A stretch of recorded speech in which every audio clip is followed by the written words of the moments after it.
यो कुरा आदरणीय पत्रकार साथीहरूले म स्पष्ट पार्न चाहन्छु। नेपाली कांग्रेस पार्टीभित्र कुनै अमुक राजनीतिक दलहरूले सेनाको प्रहरीको ब्यारेक चलाए जस्तो हाम्रो पार्टीभित्र छैन। हाम्रो पार्टी लोकतान्त्रिक पार्टी हो। सरकारले राम्रा काम गर्यो भने प्रधानमन्त्रीले राम्रा काम गर्छ, त्यसमाथि टेकेर हामी जनमत निर्माण गर्न थाल्छौँ।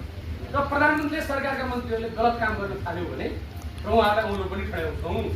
तर मिथ्या आरोप लगायो भने त्यसका विपक्षमा लड्छौँ। एउटा कुरा के गृहमन्त्रीमाथि के आरोप लाग्यो? के हो आरोप भने के हो?